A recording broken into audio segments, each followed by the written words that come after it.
Welcome to Inside Builder channel, large language model automators, Python experts, and my dear friends. Using Python's inbuilt virtual environment. Python virtual environment introduction and practice. You might be wondering how large language models, artificial intelligence, and virtual environment work together. We'll be seeing about this in this particular discussion. This video is part of a playlist. So take a look at the playlist that is attached at the bottom of this video also. You'll get more background on what is virtual environment and how it is linked with artificial intelligence. Continuing further, virtual environment that we are going to discuss right now comes pre-installed in Python 3.3 version and above.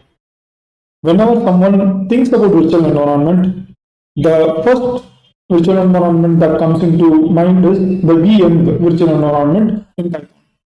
It is simple to use and it's intuitive to work with. The version and the library dependencies of the application that you are developing is very easily manageable. I'll be telling you how to actually use it for regular activities that you are planning in future. Regular activities like data mining, data analysis, even artificial intelligence model training, whatever it is, you can use the virtual environment that comes packaged with Python. All the virtual environment have their own benefits and challenges. So does the Python's own inbuilt virtual environment. First and foremost, it can be a little bit of a challenge to integrate the virtual environment with your IDE. IDE like VS Code, it could be PyCharm, or it could be IntelliJ if you're coming from the Java background. So we will be diving deep into virtual environment and how it creates and what concepts you need to keep in mind when you are going to work with virtual environments. I will be sharing those information with you. Each virtual environment uses additional disk space, so keep that in mind. Some virtual environments can become outdated. So if you're having a lot of virtual environments in your environment or in your execution system, then you have to keep track and maintain them. So it will not automatically update the system libraries by itself. So you have to manually change it.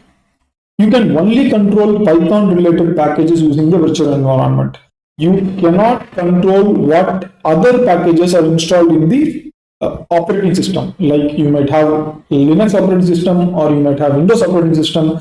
Each of this operating system will have various programs installed. You will not be able to control any of those installations using virtual environments in Python. So keep that in mind, especially virtual environments in Python using Venv model. As I was telling you, virtual environment comes pre-installed in Python version 3.3 and above. But what if for some reason in your particular installation there is no Venv available?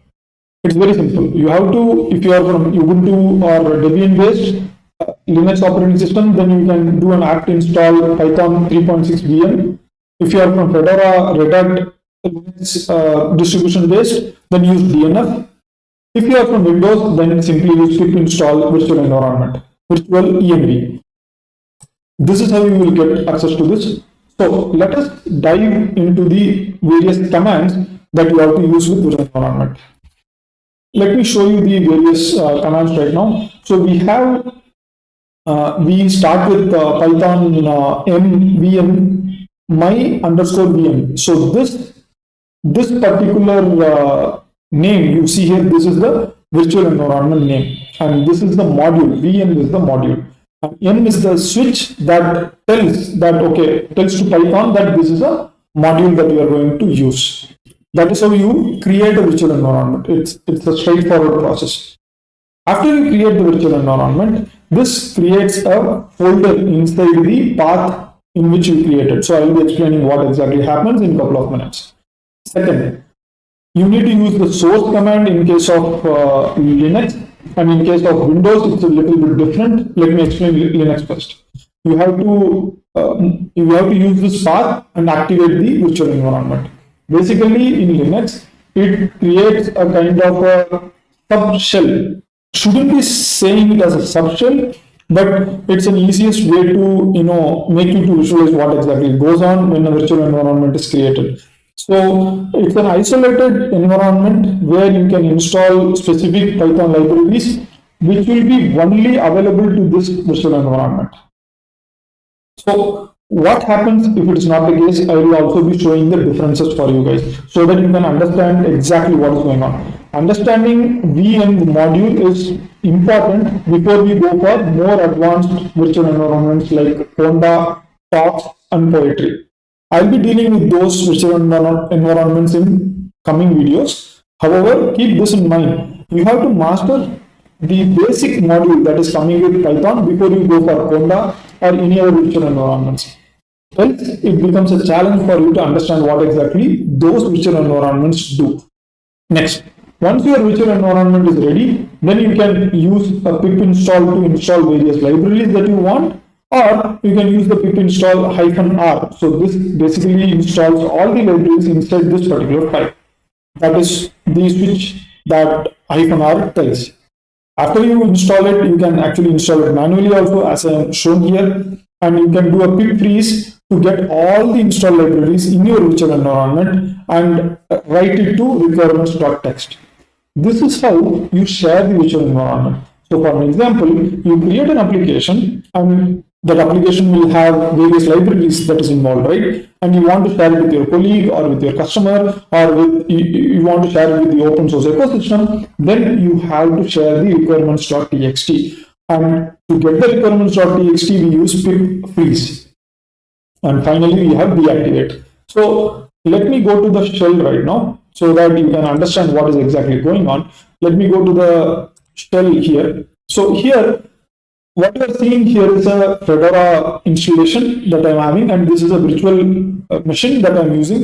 As I was telling you, whenever you are learning something new, it is always better to have an environment that is safe for you to experiment without any fear. Let's start working on the virtual environment. So before I start doing that, let me actually do an ls and let me show you the various folders that I've already got. In this folder, I've already got a couple of virtual environments for my practice. So what I'm going to do is I'm going to simply do a rm. In case of Linux, I have to use rm-fr to remove the folders. So all I need to do is do this and it will remove all the virtual environment. So you might be thinking, Kamal, what if I make any mistake? And what if I remove important folders? Believe me, this is the reason why you have a virtual machine itself. So anything that you do in this particular machine is not going to impact the actual machine that you are running. If something goes wrong, all you need to do is reinstall the virtual machine. And moreover, you can have snapshots of the virtual machines and you can pull them up whenever you want.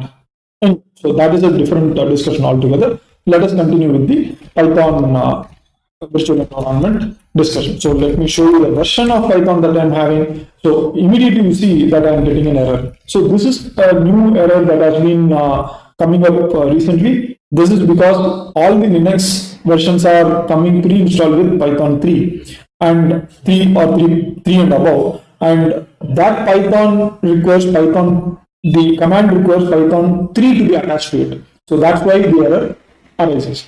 Anyway, so that is one of the points that I wanted to raise, and now I'm going to create the virtual environment. So for that, I'm going to just use venv and I'm going to say pandas environment. So in this environment, I'm going to install pandas library. In order to activate this environment, all I need to do is source pandas bin and activate. So this will activate the pandas environment. And here you see that you can already see that before the prompt, the prompt here is Kamal at localhost and the tilde is the prompt. Before the prompt itself, you can see a new additional text has arisen, that is pandas_env.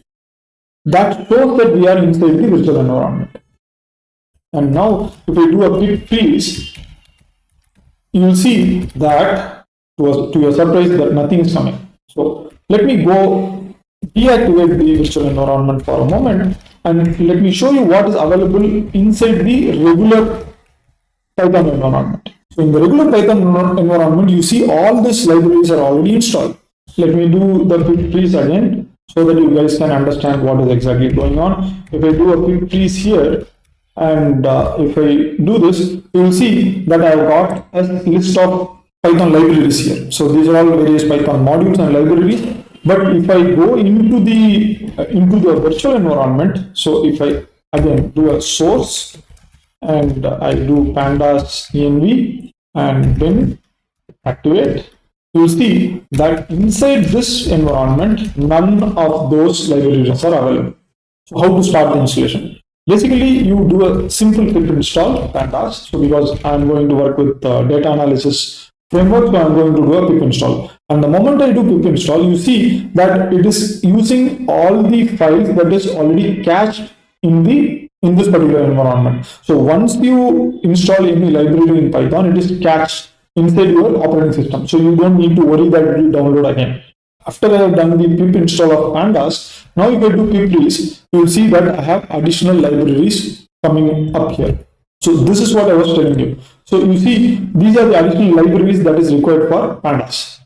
What we are going to do next is, we are going to deactivate this environment and we are going to create a new Python environment. So we are going to say Python module again, venv, and I am going to say FastAPI env. Okay, now I am going to create a new environment and I am going to again activate that environment. Activating and working with environments like this for fun is more important for you guys to understand what is going on. So inside the FastAPI environment, if I again do a pip freeze, you will see that this environment is again clean and there is nothing installed in this. So I go ahead and install FastAPI and you will see that all the FastAPI related libraries starts getting installed, and I am getting an error here. So what is the error? Why is this error coming up? The name that I given for the library FastAPI is not available. So you need to give the library name appropriately. So for that, you have to actually go to the internet and understand what is the library name correctly. So the mistake here is that it doesn't require a underscore. So remove the underscore and you will see that it starts downloading the FastAPI library and it starts installing. And FastAPI also has its own dependencies. So Pydantic is one such dependencies, and once that installation is complete, if you do a pip freeze, let me show you a little more easily. So yeah, let me do a pip freeze now. And when you do a pip freeze like this, you see that the libraries that is installed for FastAPI is different. So let me deactivate and let me show you the libraries that is installed for pandas env. And if I do a pip freeze like this, you will see that the library that is installed for FastAPI and the library that is installed for pandas is totally different. And both the environments are separate. Both are not linked together. If you want to share the environment, all you need to do is pip freeze and write the output to the requirements.txt. So whenever I do a pip freeze like this, and if I create a requirements.txt like this, what will happen is it will write the output. So you see there is no output coming in the standard output, that is in the terminal, but the output has been written or redirected to the requirements.txt, and inside the requirement.txt you can see this. Now assume that we are going to deactivate it again and we are going to create one more virtual environment. So I told you that I will be showing what is there inside the virtual environment. So I will be showing that in a minute. So we have FastAPI underscore env that we created for FastAPI, and we have pandas underscore env that we created for pandas. Now what we are going to do is we are going to create one more virtual environment that is going to be your colleague's virtual environment in this system. So let us give it a respective name. So when I say colleague env, once you do that, the colleagues in virtual environment is created. Now what we are going to do is we are going to ensure that the colleagues environment will be same as pandas environment. We are going to activate colleagues environment, then activate. Source spelling is wrong, sorry about that.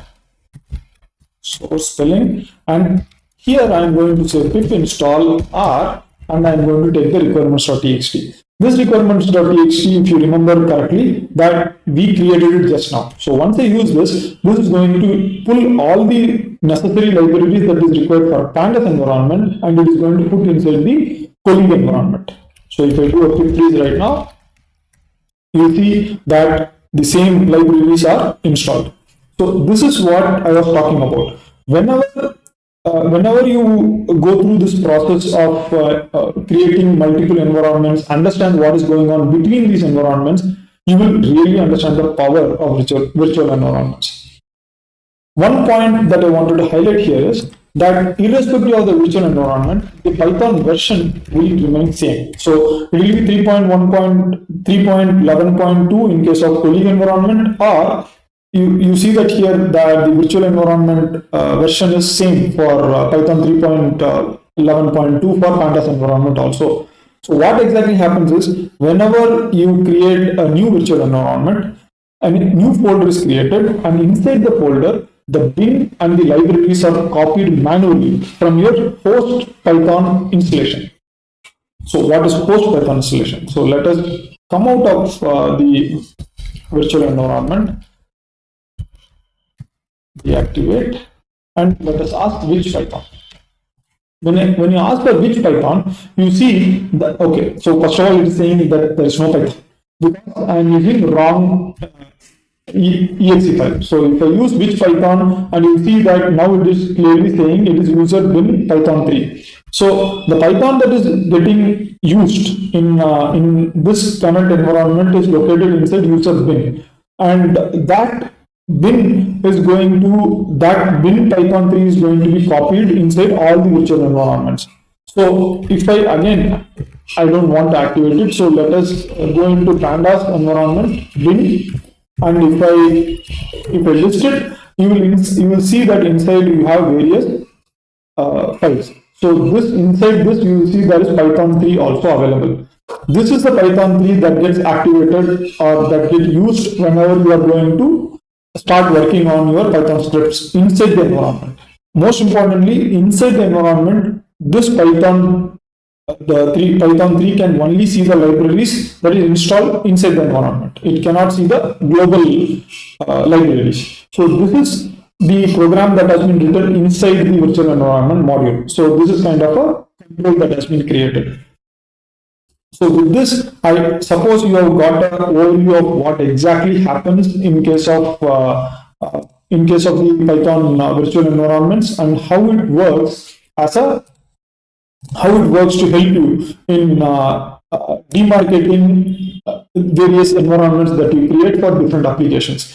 And the more applications you try to create inside a single execution environment, the more complicated it can become. So segregate it and work in an efficient fashion.